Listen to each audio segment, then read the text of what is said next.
வணக்கம். முதல்ல புதுச்சேரி வாழ்கிற வழக்கறிஞர் சங்கத்துக்கு என்னுடைய பணிவான வணக்கத்தை அன்பையும் சொல்லி உங்களை பாராட்டி மகிழ்கிறேன்.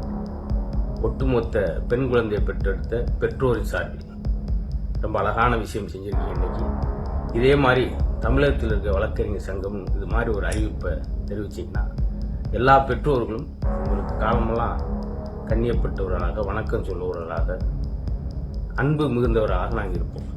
அது துபாயில் மாதிரி அவ்வளோ கடுமையான அந்த கொலை குற்றவாளிகளை, அந்த கற்பழிப்பு செய்தவர்களை நடு ரோட்டில் வச்சு கல்லை வச்சு எரிஞ்சு கொள்ற அளவுக்கு இல்லாட்டி இந்த மாதிரி சின்ன சின்ன விஷயங்கள் நீங்கள் சொல்லும்போது, வழக்கறிஞர்கள் சொல்லும்போது எங்களுக்கு ஒரு சிறிய ஆறுதலாக இருக்கும். அடுத்தடுத்து ரொம்ப பெண் குழந்தை பெற்றெடுத்த பெற்றோருக்கு ஒரு மன நிம்மதியாக இருக்கும். அதே மாதிரி தயவுசெய்து நீங்களும் அதை சொல்லுங்கள். காலம்புறா வழக்கறிஞர் சங்கத்துக்கு தமிழர்களும் தமிழச்சியும் கடமைப்பட்டவர்களாக இருப்போம். அதில் ஆண் குழந்தை வர நீங்களாம் வாசிக்கிற திறனே போச்சு. பூங்காவுக்கு அந்த வாக்கிங் கொடுக்குறாங்க. எல்லா பசங்களும் தனித்தனியாக உட்காந்து அப்படி செல்போன், அது எந்த வகையில். அதே போல் இப்போ சமீபத்தில் செய்திகளை புரட்டினாலே போதை வசதிகள் பெருகி போச்சு. போதையில் இருக்கிறவன் என்ன செய்ய வேண்டிய தெரியாது. அதனால் பெண் குழந்தை வெளியே நடமாட முடியாத சூழல் இருக்கு.